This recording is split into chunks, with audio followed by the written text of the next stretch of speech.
जी हाँ दोस्तों, पुलिस के खुलासे में 108 जमाती निकले हिंदू, तिलमिला उठी गोदी मीडिया। तो वहीं कांग्रेस का मोदी सरकार पर निशाना, कहा फिजूल खर्च रोके मोदी सरकार। तो वहीं कोटा में भूख हड़ताल पर बैठे बिहार के छात्र, सीएम नीतीश कुमार से की गुहार। अगर आप भी गोदी मीडिया का विरोध करते हैं तो लाइक कीजिए इस वीडियो को, चैनल को सब्सक्राइब करने के बाद घंटी को बजाना बिल्कुल ना भूलें। बढ़ते हैं पहली खबर की तरफ, जहाँ पुलिस के खुलासे में 108 जमाती निकले हिंदू, तिलमिला उठी गोदी मीडिया। दरअसल तबलीगी जमात का मामला सामने आने के बाद गोदी मीडिया ने मुसलमानों को निशाना बनाया और समाज में जहर फैलाने का काम किया। इसके अलावा गोदी मीडिया ने कोरोना वायरस फैलने का जिम्मेदार मुसलमानों को बताया। देखा जाए तो मरकज में धार्मिक कार्यक्रम करना जमातियों की एक बड़ी भूल हो सकती है, लेकिन ऐसे में वायरस फैलाने का जिम्मेदार नहीं ठहराया जा सकता। हालांकि तबलीगी जमात में विदेश से भी कई लोग हिस्सा लेने के लिए आए थे। ऐसे में सवाल उठता है कि आखिरकार गृह मंत्रालय ने इन लोगों को आने की इजाजत क्यों दी।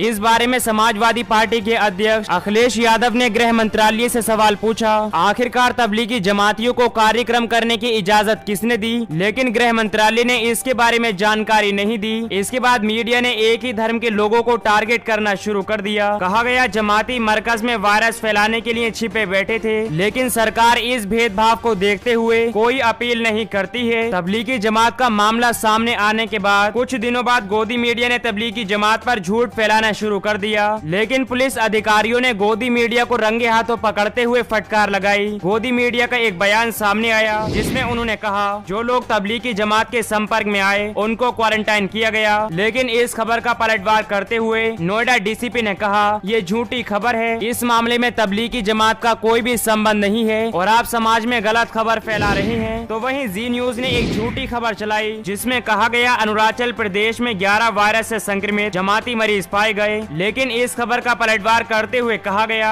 अरुणाचल प्रदेश में सिर्फ एक ही जमाती वायरस संक्रमित पाया गया। आप तबलीगी जमात को लेकर गलत खबर फैला रहे हैं और ये झूठी खबर फैलाना जी न्यूज को भारी पड़ी। इसके बाद जी न्यूज ने लिखित रूप में माफी मांगी थी, लेकिन अब एक ऐसे ही मामले की पुष्टि हुई जिसमें 108 हिंदू जमाती पाए गए। दरअसल ये मामला छत्तीसगढ़ का है, जहाँ 159 तबलीगी जमातियों की रिपोर्ट बनकर भेजी गयी। इसके बाद ये मामला हाई कोर्ट में पहुँचा। हाई कोर्ट ने राज्य सरकार को आदेश देते हुए कहा कि इन लोगों की जांच पड़ताल की जाए जो निजामुद्दीन मरकज से वापस लौटकर आए हैं। याचिकाकर्ता की कथित रूप से तबलीगी जमात मरकज से छत्तीसगढ़ लौटे 159 लोगों की सूची के आधार पर हाई कोर्ट ने आदेश जारी किया। कहा गया कि 159 जमातियों में से 51 मुस्लिम है, तो वहीं 108 लोग हिंदू पाए गए हैं। दरअसल ये वो लोग हैं जिनका मोबाइल फोन 13 से 16 मार्च के बीच दिल्ली निजामुद्दीन मरकज के आसपास एक्टिव था। ऐसे में गोदी मीडिया ने अपनी पड़ताल में इन लोगों को भी जमातियों में शामिल कर दिया। हालांकि इस मामले में 108 हिंदू पाए गए और वहीं 51 मुस्लिमों की पुष्टि हुई है। हालांकि बीबीसी की एक रिपोर्ट के अनुसार याचिकाकर्ता के वकील गौतम क्षेत्रपाल ने निजामुद्दीन के तबलीगी जमात मरकज से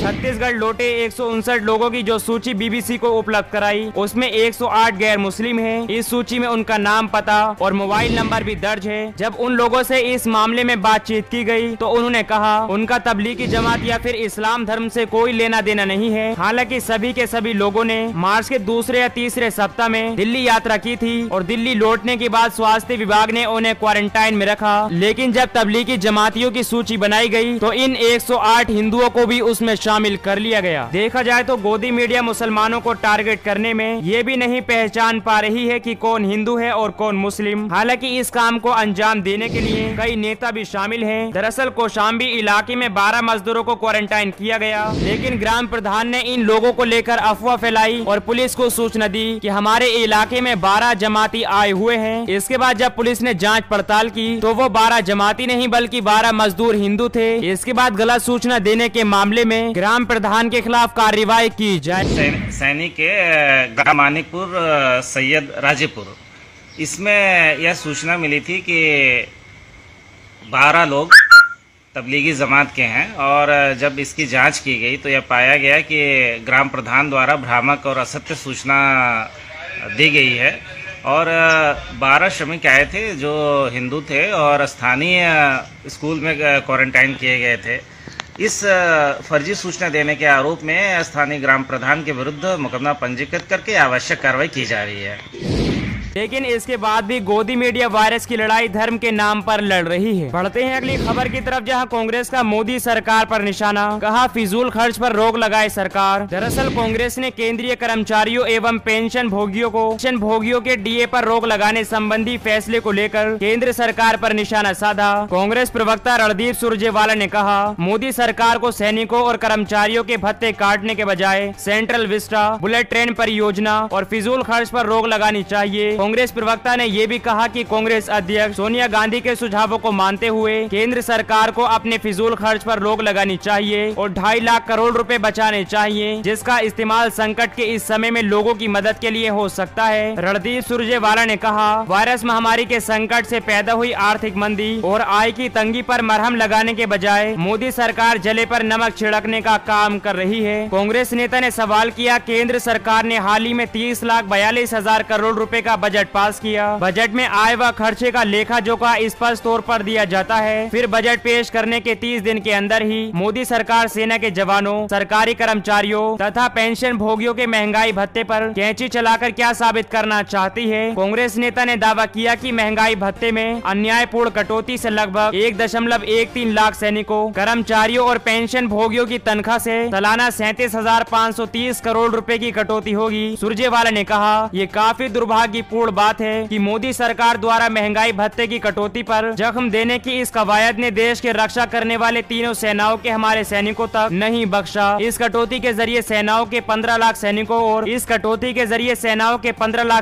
और लगभग 36 लाख सैन्य पेंशन भोगियों के 11,000 करोड़ रुपए काट लिए जाएंगे। उन्होंने कहा कि वायरस महामारी संकट के बावजूद केंद्र सरकार ने आज तक 20,000 करोड़ रुपए की लागत वाली सेंट्रल विस्टा परियोजना खारिज नहीं की। न ही केंद्र सरकार ने 1,10,000 करोड़ रुपए की लागत वाली बुलेट ट्रेन परियोजना बंद की। केंद्र सरकार ने फिजूल के सरकारी खर्चों में कटौती की घोषणा नहीं की, जिससे 2,50,000 करोड़ रुपए सालाना बचाए जा सकते थे, लेकिन मोदी सरकार ने ऐसा कदम नहीं उठाया। सुरजेवाला ने सरकार से आग्रह किया कि वे इन परियोजनाओं पर रोक लगाएं और फिजूल खर्चे बंद करें। इस वायरस महामारी संकट के दौर में मोदी सरकार को देश के हालातों पर नजर रखनी चाहिए। बढ़ते हैं अगली खबर की तरफ, जहां कोटा में भूख हड़ताल पर बैठे बिहार के छात्र सीएम नीतीश कुमार से लगाई वापसी की गुहार। दरअसल वायरस लॉकडाउन के कारण राजस्थान के कोटा में फंसे बिहार के छात्रों ने अपनी घर वापसी के लिए भूख हड़ताल शुरू कर दिया। उन्होंने बिहार के मुख्यमंत्री नीतीश कुमार से अपने घर जाने के लिए बसें भेजने की अपील की। उन्होंने कहा कि कई दूसरे राज्यों के छात्र यहाँ से अपने घर जा चुके हैं, ऐसे में हमें भी यहाँ से ले जाने की व्यवस्था करनी चाहिए। हालांकि बिहार सरकार ने पहले ही स्पष्ट कर दिया है कि कोटा में फंसे छात्रों को लाना फिलहाल संभव नहीं है। इसी मामले को मद्देनजर रखते हुए बिहार के छात्र भूख हड़ताल पर बैठ चुके हैं। देखा जाए तो लॉकडाउन के कारण कोटा में अटके करीब 18,000 कोचिंग छात्र अपने अपने घर लौट चुके हैं। लॉकडाउन की घोषणा के बाद मेडिकल कॉलेज और इंजीनियरिंग प्रवेश परीक्षा की कोचिंग ले रहे करीब 40,000 छात्र कोटा में अटक गए थे। अब तक वहां से 5 राज्यों और केंद्र शासित प्रदेशों के करीब 18,000 विद्यार्थी अपने अपने घर जा चुके हैं, लेकिन बिहार सरकार कोटा में फंसे छात्रों को लाने की कोई भी व्यवस्था नहीं कर रही है। ऐसे में अब छात्रों ने गंभीर कदम उठाते हुए भूख हड़ताल पर बैठने का फैसला किया और मुख्यमंत्री नीतीश कुमार से गुहार लगाई, हमें यहाँ से ले जाने की व्यवस्था की जाए। बढ़ते हैं अगली खबर की तरफ, जहाँ वायरस संकट ने खोल दी पीएम मोदी के गुजरात मॉडल की पोल। दरअसल गुजरात मॉडल का बहुत ढोल पीटा गया, मगर इस महामारी ने बता दिया कि दरअसल गुजरात का विकास कागजों पर हुआ होगा और अगर कुछ हुआ भी है तो इसका कोई फायदा वहाँ के आम लोगों को दिखाई नहीं दे रहा है। गुजरात में स्वास्थ्य व्यवस्था की हालत काफी खराब हो चुकी है और इसी वजह से वायरस का संकट तेजी से बढ़ता हुआ नजर आ रहा है। अब 4 जिलों को छोड़कर सभी जिलों में कोरोना वायरस के मरीज मिल चुके हैं। संक्रमित लोगों की संख्या के मामले में वे महाराष्ट्र के बाद दूसरे नंबर पर पहुंच चुका है। प्रदेश में जिस रफ्तार से संक्रमण फैल रहा है और मौतों की जो दर है, उससे कहा जा रहा है कि वे वायरस का एपिसेंटर यानी कि मुख्य केंद्र बन सकता है। देश में वायरस से करीब 1/3 मौतें गुजरात से सामने आ रही हैं। ध्यान रहे कि महाराष्ट्र में वायरस फैलने की रफ्तार में पिछले दिनों कमी आई है, जबकि गुजरात में उल्टा हो रहा है। इसीलिए वे दिल्ली को पछाड़कर दूसरे नंबर पर पहुंच चुका है। अभी तक के आंकड़े कहते हैं कि गुजरात में वायरस से संक्रमित की संख्या 2600 के आसपास हो चुकी है। राज्य में अब तक 112 लोगों की जान जा चुकी है। देखा जाए तो ये हालात तब हैं जब राज्य में टेस्टिंग बहुत कम है। अगर राज्य में जांच बढ़ा दी जाती है तो वायरस संक्रमित की संख्या काफी तेजी से बढ़ सकती है। इसलिए आशंका